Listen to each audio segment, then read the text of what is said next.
¿Qué tal, hermanos y hermanas? Que el Señor los bendiga. Estamos de nuevo en este espacio para compartir la palabra del Señor. Estamos con el libro de Génesis, el capítulo 49 en esta ocasión. Y pues vamos a ver cómo es que Jacob, antes de morir, bendice a cada uno de sus hijos. Ya habíamos visto que en el capítulo anterior Jacob bendijo a los hijos de José, Efraín y Manasés, pero ahora Jacob va a bendecir al resto de sus hijos. Pues bien, el capítulo 49 del libro de Génesis nos dice lo siguiente. Y llamó Jacob a sus hijos, y dijo: Juntaos, y os declararé lo que os ha de acontecer en los días venideros. En otras palabras, voy a profetizar de ustedes. Juntaos y oíd, hijos de Jacob, y escuchad a vuestro padre Israel. Rubén, tú eres mi primogénito, mi fortaleza y el principio de mi vigor. Principal en dignidad, principal en poder. Sí, Jacob está reconociendo que Rubén es el primogénito, el primero en nacer, hijo de Lea. Dice, impetuoso como las aguas, pero no serás el principal. No serás el principal por cuanto subiste al lecho de tu padre. Entonces te envileciste subiendo a mi estrado. Recordemos, hermanos, que este Rubén fue y se acostó con Bila, concubina de su padre, Jacob, ¿verdad? Bila, de una de las siervas de Lea, ¿verdad? Y de esta forma Rubén cometió una tremenda bajeza, ¿sí? Vileza, dice la palabra. Entonces no serás el principal. Bien, continuamos. Dice el verso 5, Simeón y Leví son hermanos. Armas de iniquidad son sus armas. En su consejo no entre mi alma, ni mi espíritu se junte en su compañía, porque en su furor mataron hombres, y en su temeridad desjarretaron toros. También estos Simeón y Leví pues hicieron algo terrible, hicieron algo atroz. Recordemos aquel tiempo cuando Dina fue deshonrada, ¿verdad? Por la familia de, pues por Siquem, ¿sí? Hijo de Hamor, ¿verdad? Siquem había violado a Dina, entonces todos los hijos de Jacob estaban indignados, pero este Simeón y también Leví pues planearon algo terrible. Ellos con engaños hicieron que todos los hombres de Siquem se circuncidaran. Y después de que estaban circuncidados, cuando aún estaban en el dolor de la circuncisión, pues mataron a todos. Mataron a muchísimos hombres, no solamente los ciudadanos de Siquem, sino también al mismo Siquem y a Hamor, su padre. Entonces, Jacob tuvo un tiempo de mucha aflicción por esto, ¿verdad? Tuvo que moverse a otro lugar porque podían, iniciar una guerra contra él. Bueno, entonces Jacob se acuerda de esto y dice, ustedes son hermanos y sus armas son armas de iniquidad. En su consejo no entre mi alma, no, ustedes hacen las cosas locamente. Ni mi espíritu se junte en su compañía, porque en su furor mataron hombres y en su temeridad desjarretaron toros. Maldito su furor, que fue fiero, y su ira, que fue dura. Yo los apartaré en Jacob y los esparciré en Israel. Bueno, de hecho, todos los que son de la tribu de Rubén también y de Simeón, y también de Leví, pues fueron esparcidos por todo el mundo, ¿verdad? Junto con otras tribus, ¿no? Que fueron esparcidos por todo el mundo. Entonces, ya estaba profetizándose de que ellos iban a ser esparcidos, iban a tener que pasar por un tiempo de prueba. Y justamente lo que tenemos que hacer nosotros, hermanos, a través del Evangelio es predicar para que todo aquel pueblo que está disperso entre las naciones venga a Cristo. Sí, ese es el mensaje de todos los profetas en realidad. Todos los profetas en el Antiguo Testamento anunciaron que a través del Mesías, aquellos pueblos que fueron dispersados entre las naciones volverían a ser un solo pueblo. Y esto, por supuesto, es a través del Evangelio, a través del mensaje de Cristo. Bien, el verso 8 habla de Judá, la tribu de Judá. Dice, te alabarán tus hermanos, tu mano en la cerviz de tus enemigos. Los hijos de tu padre se inclinarán a ti. Cachorro de león, Judá, de la presa subiste, hijo mío, se encorvó, se echó como león, así como león viejo. ¿Quién lo despertará? Bueno, aquí está anunciando algo muy importante para la tribu de Judá. Dice que todos sus hermanos, es decir, el resto de las tribus de Israel, pues mostrarían una actitud de homenaje, ¿sí? Se inclinarán ante Judá, cachorro de león. Y todo esto, hermanos, es porque precisamente de la tribu de Judá es que viene el Mesías. Recordemos, el león de la tribu de Judá, ¿verdad? El Señor Jesús. Y a través del Señor Jesús, pues todas las demás tribus se inclinan ante Él, ¿verdad? Dice, no será quitado el cetro de Judá, ni el legislador de entre sus pies hasta que venga Silo, y a él se le congregarán los pueblos. Bueno, precisamente el lugar de reunión, el lugar de congregación donde se adora a Dios, ¿sí? Dice que no será quitado el cetro de Judá. Es porque en Judá, en la tribu de Judá, estaría siempre el reino, el gobernador, el rey de los israelitas. Nótese, hermanos, que no estoy diciendo simplemente el rey de los judíos, sino el rey de los israelitas. ¿Por qué? Porque los judíos son aquellos que pertenecen a la tribu de Judá solamente. Sin embargo, los israelitas está en todo su conjunto, se refiere a todo el conjunto del pueblo de Dios, todas las tribus, no solamente la tribu de Judá, la cual está incluida, pero todas las tribus de Israel, ¿sí? Y el reino de Israel está en Judá.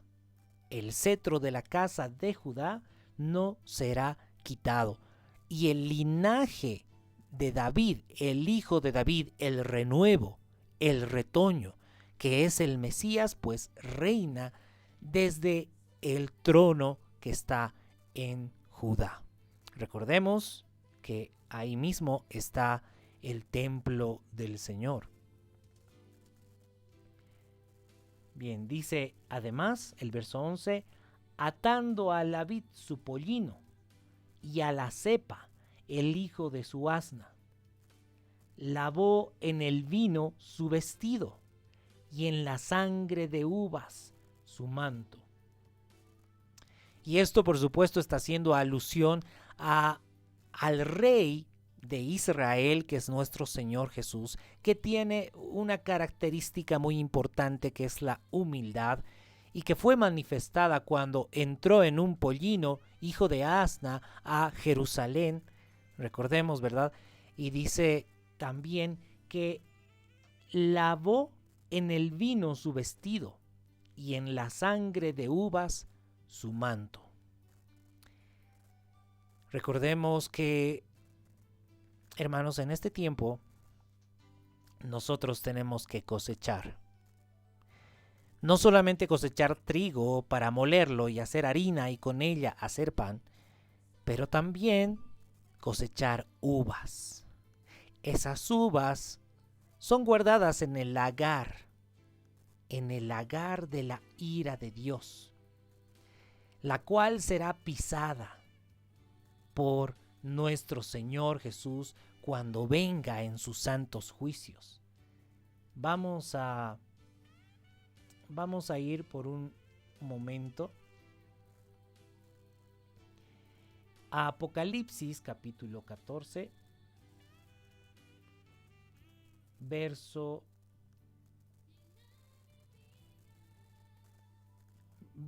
17.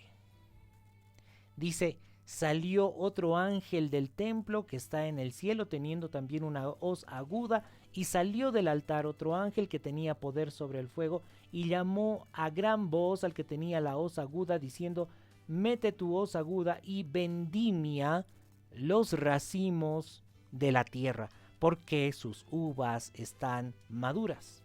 Y el ángel arrojó su hoz en la tierra y vendimió la viña de la tierra, y echó las uvas en el gran lagar de la ira de Dios. Y fue pisado el lagar fuera de la ciudad. Y del lagar salió sangre hasta los frenos de los caballos por 1600 estadios. Entonces este lagar, hermanos, este lagar es pisado por nuestro Señor Jesús en su ira. Por eso, hermanos, cuando nosotros predicamos la palabra del Señor Jesús, van a haber personas que acepten la palabra de Cristo y empiecen a ponerla en práctica, pero también van a haber personas que rechazan la palabra de Cristo. Estos que rechazan la palabra de Cristo son esas uvas que van a ser pisadas. Vamos a dar una vuelta por Isaías capítulo 63, verso 1 en adelante. Dice: ¿quién es este que viene de Edom, de Bosra, con vestidos rojos? Este hermoso en su vestido, que marcha en la grandeza de su poder. Yo, el que hablo en justicia, grande para salvar. ¿Por qué es rojo tu vestido y tus ropas como el que ha pisado en el lagar? He pisado yo solo el lagar, y de los pueblos nadie había conmigo. Los pisé con mi ira y los hollé con mi furor. Y su sangre salpicó mis vestidos y manché todas mis ropas. Porque el día de la venganza está en mi corazón, y el año de mis redimidos ha llegado. Bueno, y todo lo que nos habla Isaías en estas porciones bíblicas, pues nos habla precisamente de por un lado la redención, pero también la ira de Dios para todos aquellos que rechazan la palabra de Cristo. Entonces, estas palabras tan importantes respecto a Judá, a la tribu de Judá, ¿sí? Lavó en el vino su vestido y en la sangre de uvas su manto, sus ojos rojos del vino y sus dientes blancos de la leche. Claro, hermanos, también hay ira. Cuando nosotros predicamos las palabras del Señor Jesús, no solamente predicamos la misericordia y el amor, pero también predicamos que el Señor ejecutará su venganza sobre todos aquellos que rechazaron su palabra, que no quisieron vivir conforme a la voluntad de Cristo, todos aquellos que no quisieron tener al Señor Jesús como Rey. Ellos serán pisados. Es el justo juicio de Dios. Bien, continuemos. Nos dice el verso 13: Zabulón, en puertos de mar habitará, será para puerto de naves, y su límite hasta Sidón. También Issacar, asno fuerte, que se recuerda en recuesta entre los apriscos. Y vio que el descanso era bueno y que la tierra era deleitosa. Y bajó su hombro para llevar y sirvió en tributo. Bueno, hablando de Zabulón, recordemos que Zabulón, la tribu de Zabulón, pues estaba junto al mar de Galilea y luz les resplandeció, ¿verdad? Ahí por la ciudad de Capernaum, por donde habitaba el Señor Jesús y predicó el Evangelio. Sin embargo, muchos de los que escucharon la palabra del Señor no aceptaron su mensaje, por lo que también caerá juicio sobre todos aquellos que no aceptaron la palabra del Señor Jesús ahí, a las orillas del lago, del mar de Galilea, en la tribu de Zabulón, que está también cerca a la tribu de Isaacar, de quien se dice asno fuerte que se recuestra en los apriscos, y vio que el descanso era bueno y que la tierra era deleitosa, y bajó su hombro para llevar, y sirvió en tributo. Esta tribu se caracteriza por la pereza. Todos aquellos que están como aletargados, no quieren llevar el yugo del Señor, ¿sí? Ese yugo que tienen que llevar lo quitan de su hombro, y entonces empiezan a ser esclavizados, empiezan a vivir para servir en tributo. Y hermanos, esto también tiene que ser una exhortación para nosotros. ¿Cuántos de nosotros hemos estado aletargados? ¿Cuántos de nosotros hemos estado recostados en los apriscos sin querer hacer el trabajo? Como asnos fuertes que podríamos hacer el trabajo correctamente, pero pues no, pues hay pereza, ¿no? Hay flojera. Pero hermanos, a todas estas tribus, como ya les dije al principio, que fueron esparcidos entre las naciones, pues hay entre muchos de nosotros hay gente de la tribu de Isaacar que están en pereza espiritual. Bien, el verso 16 habla de Dan. Dan juzgará a su pueblo como una de las tribus de Israel. Será Dan serpiente junto al camino, víbora junto a la senda, que muerde los talones del caballo y hace caer hacia atrás al jinete. Algo terrible pasó con Dan, y me voy a adelantar un poquito lo que vamos a ir estudiando más adelante.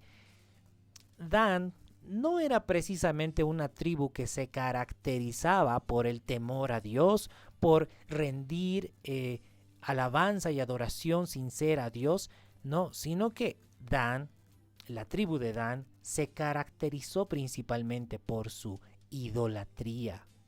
¿Sí? Estos danitas, porque así se les llama, el gentilicio, los danitas, rechazaron aquella porción de tierra que les fue repartida, y ellos se fueron hacia el norte, junto a las tierras de Damasco, cerca de Asiria, y aprendieron idolatría. Lamentablemente, muchos de estos danitas que fueron idólatras fueron tropezadero para los demás israelitas, para el resto del pueblo. Dice: Dan será serpiente junto al camino, víbora junto a la senda, muerde los talones del caballo y hace caer hacia atrás. Por cierto, muchos por aquí también actualmente hay muchos que son de la tribu de Dan, que en realidad son tropiezo, que se llaman el pueblo de Dios, pero en realidad están sirviendo de tropezadero, porque enseñan idolatría, porque enseñan al resto del pueblo de Dios que tienen que poner su confianza en dioses ajenos, que tienen que participar de las costumbres de este mundo. Estos son tropezaderos, como serpientes junto al camino, que muerden los talones y hacen caer.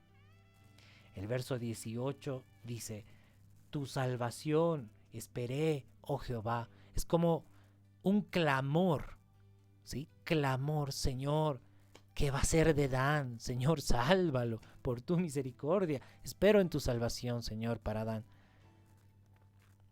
Lamentablemente vamos a ir viendo en el resto de la historia bíblica que la tribu de Dan se desvía terriblemente del temor al Señor, de caminar en sus estatutos y mandamientos, y se entrega prácticamente por completo a la idolatría. Y bien, el verso 19 nos habla de Gad. Ejército lo acometerá, mas él acometerá al fin.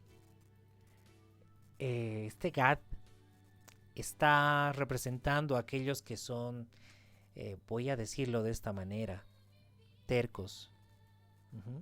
Sí, cuando recibe ataque, él contraataca. ¿Verdad? Es en cierto sentido un perseverante. Pero enseguida empieza a hablar de la tribu de Aser. Dice, el pan de Aser será substancioso, y él dará deleites al rey. Y por supuesto, cuando hablamos de pan, también tenemos que traer a la memoria lo que significa realmente el pan. Como habíamos hablado hace un momento, nosotros no solamente cosechamos uvas, pero también cosechamos trigo. Este trigo tiene que ser molido. En las piedras de molino, en piedras, tiene que ser molido el trigo para que sea harina. Y con esa harina, después de ponerle un poco de sal y un poco de aceite, tiene que ser amasado perfectamente para luego ser introducido al horno de fuego. Entonces es pan verdadero. Y este Aser, ¿sí? La tribu de Aser, pues nos dice que el pan substancioso de Aser, ¿sí? Dará deleites al rey.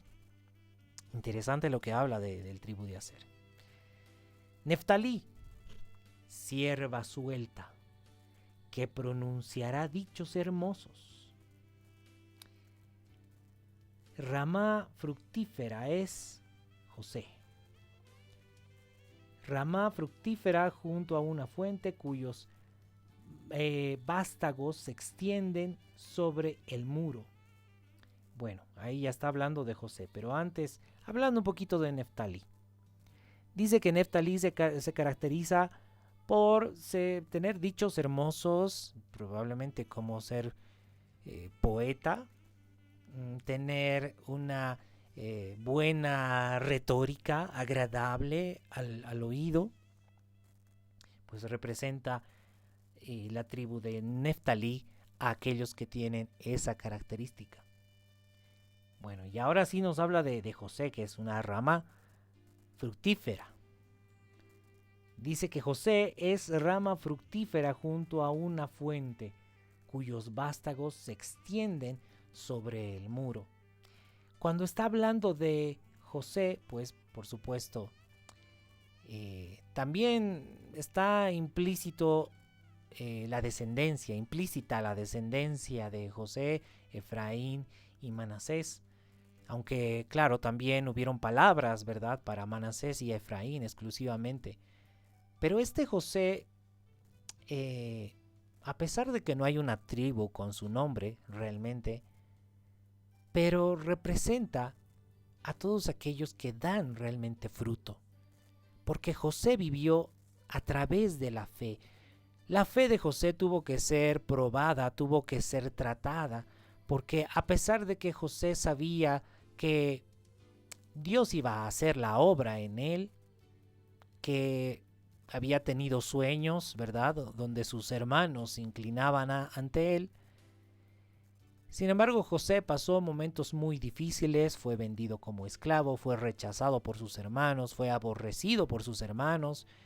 Después fue introducido injustamente en la cárcel allá en Egipto. Sin embargo, José nunca dejó de tener temor del Señor, de confiar en Él, de que todo lo que el Señor le había mostrado se iba a cumplir. Así que José realmente caminó en fe. Por eso es que es una rama fructífera. ¿Cuántos nos caracterizamos con estos aspectos de José? Nosotros estamos pasando por pruebas, probablemente por tribulaciones, aflicciones en este mundo. ¿Dejaremos al Señor? ¿Dejaremos de poner toda nuestra vida y toda nuestra confianza en las manos del Señor? ¿Es tan fuerte nuestra prueba que va a hacer que nos desviemos de Dios? ¿O seremos como José, que a pesar de todo lo que nos suceda, vamos a perseverar en el Señor? Dice el verso 23, hablando de José, le causaron amargura, le asaetearon y le aborrecieron los arqueros, mas su arco se mantuvo poderoso y los brazos de sus manos se fortalecieron por las manos del fuerte de Jacob, por el nombre del pastor, la roca de Israel.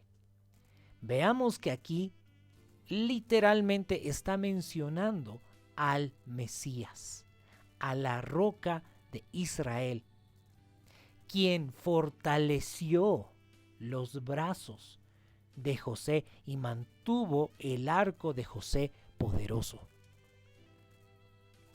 Por eso es que entendemos que nosotros, a través de la fe en Cristo, de nuestra confianza en el Señor, cuando nosotros confiamos de que todo lo que Cristo dice es verdadero y lo ponemos en práctica, entonces el Señor Jesús es quien nos sostiene. Él sostiene nuestro arco y fortalece nuestros brazos de la misma manera. Por supuesto, no olvidemos esto. El Señor fortalece los brazos a aquellos que realmente confían en las palabras del Señor Jesús y muestran esa confianza poniendo en práctica sus palabras. Todo lo que el Señor Jesús nos ha mandado. Estos son los que vencerán. Aquellos que obedecen todo lo que Cristo dice, porque sabe, las palabras del Señor Jesús son radicales. Y no todos son capaces de obedecerlas. Cuando el Señor Jesús demanda de nosotros que renunciemos a todo por Él, no todos pueden hacer eso. Solamente los que le creen, los que confían en Cristo. Esos son los que ponen en práctica sus palabras. Esos son fortalecidos por el fuerte de Jacob, la roca de Israel. Eso es lo que le dice a José: tú eres fortalecido por la roca de Israel, por el Dios de tu padre, el cual te ayudará, por el Dios omnipotente, el cual te bendecirá con bendiciones de los cielos de arriba, con bendiciones del abismo que está abajo, con bendiciones de los pechos y del vientre. Las bendiciones de tu padre fueron mayores que las bendiciones de mis progenitores. Hasta el término de los collados eternos serán sobre la cabeza de José y sobre la frente del que fue apartado de entre sus hermanos. Realmente esta es prácticamente una alabanza, ¿verdad?, a la perseverancia de José, ¿sí? Dios, el Dios omnipotente, el Señor te bendecirá con todo tipo de bendiciones. Bendiciones de arriba, bendiciones del abismo, bendiciones por todo lado. Y cuando hablamos de bendiciones, estamos hablando de bendiciones que no perecen, bendiciones que permanecen para siempre. Estamos hablando de cosas eternas. porque eso es lo que Dios ha preparado para sus hijos, bendiciones eternas. Y por supuesto, como también dice el Señor Jesús, a todos aquellos que son de Cristo, aquellos que buscan el reino de Dios y la rectitud del reino de Dios, el Señor mismo suple toda necesidad que tiene el pueblo de Dios. Recordemos, los discípulos de Cristo, la iglesia que el Señor Jesús formó a través de los discípulos de Cristo, dice que entre ellos no había ningún necesitado, porque manifestaban verdaderamente el amor de Cristo. Compartían todo, tenían todas las cosas en común. El Señor Jesús es fiel para sustentar a los que son sus discípulos. A los que no son verdaderamente sus discípulos, hermanos, realmente no tendrán sustento. Los que no son sus discípulos. Bien, dice el verso 26. Las bendiciones de tu padre fueron mayores que las bendiciones de mis progenitores. Hasta el término de los collados eternos serán sobre la cabeza de José y sobre la frente del que fue apartado de entre sus hermanos. La bendición, hermanos, la bendición que vino sobre los patriarcas Abraham, Isaac y Jacob, también serán sobre la cabeza de José. Bien, continuando con el último hermano, Benjamín, el segundo hijo de Raquel. Benjamín es lobo arrebatador. A la mañana comerá la presa y a la tarde repartirá los despojos.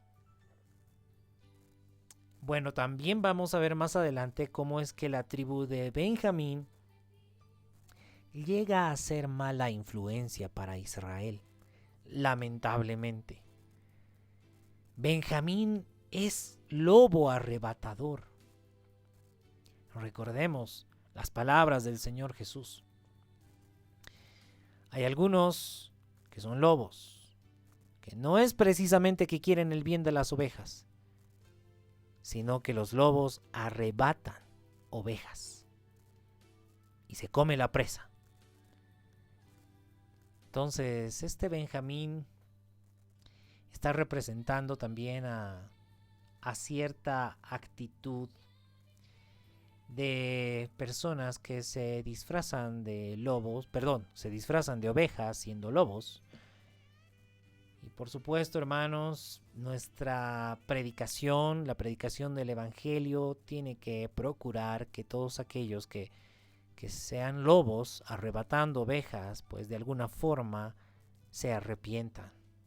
Porque sí, claro que sí, hay lobos, hay personas probablemente que están en calidad de lobos y pueden arrepentirse. ¿Sí? Lobos que hacen daño a las ovejas, pero pueden arrepentirse. Recordemos, había un hombre llamado Saulo de Tarso. Este Saulo de Tarso no solamente dañaba a las ovejas del Señor, a los discípulos de Cristo, los metía a la cárcel e incluso los mataba. Este Saulo de Tarso un día se arrepintió, creyó en el Señor Jesús y llegó a ser el apóstol Pablo. Claro que sí. La misericordia del Señor es paciente. Él espera que todos lleguen al arrepentimiento. De hecho, el apóstol Pablo era de la tribu de Benjamín. Interesante, ¿no? Muy bien, continuamos. El verso 28. Dice, todos estos fueron las 12 tribus de Israel, y esto fue lo que su padre les dijo, al bendecirlos. A cada uno por su bendición los bendijo. Les mandó luego y les dijo, yo voy a ser reunido con mi pueblo. Sepultadme con mis padres en la cueva que está en el campo de Efrón, el Eteo. Es decir, en aquella sepultura, aquel sepulcro donde fueron enterrados Abraham y Sara, y fueron sepultados Isaac y Rebeca, y también sería sepultado ahí Jacob. ¿Sí? Jacob. Entonces dice, sepultadme con mis padres en la cueva que está en el campo de Efrón el Eteo. Este lugar, hermanos, actualmente se llama Hebrón. Ahí está ese sepulcro donde están los huesos de Abraham, Isaac y Jacob. Esa cueva que está en el campo de Macpela, al oriente de Mamre, en la tierra de Canaán, la cual compró Abraham con el mismo campo de Efrón el Eteo, para heredad de sepultura. Allí sepultaron a Abraham y a Sara su mujer. Allí sepultaron a Isaac y a Rebeca su mujer. Allí también sepulté yo a Lea. La compra del campo y de la cueva que está en él fue de los hijos de Het. Y cuando acabó Jacob de dar mandamientos a sus hijos, encogió sus pies en la cama y expiró y fue reunido con sus padres. Sí, Jacob se reunió con sus padres. Cuando el Señor Jesús dice, Abraham, Isaac y Jacob no están muertos, ellos están vivos. Porque las escrituras dicen el Dios de Abraham, de Isaac y de Jacob. Y Dios no es un Dios de muertos, sino de vivos. Así que Jacob está vivo, sí. Isaac está vivo, claro que sí. Abraham, por supuesto que sí. Y todos aquellos que son temerosos de Dios, todos aquellos que entregan sus vidas a nuestro Señor, ellos realmente están con el Señor. Por eso es que nuestro Señor Jesús, el Mesías, ha venido a este mundo para trazarnos el camino de la entrega total para que nosotros también, así como los patriarcas, nos entreguemos por completo a la voluntad de Dios, a la voluntad del Padre. Y ya sabemos el camino. Tenemos que caminarlo, porque sabemos también cuál es el resultado glorioso, la resurrección. Habitar juntamente con nuestro Dios por la eternidad. Bien, hermanos, hasta aquí el capítulo 49 del libro de Génesis, que por cierto es el penúltimo capítulo de este precioso libro. Bien, entonces, esperando que nos encontremos en el próximo y último capítulo de Génesis, pues me despido con un fuerte abrazo, que el Señor los bendiga.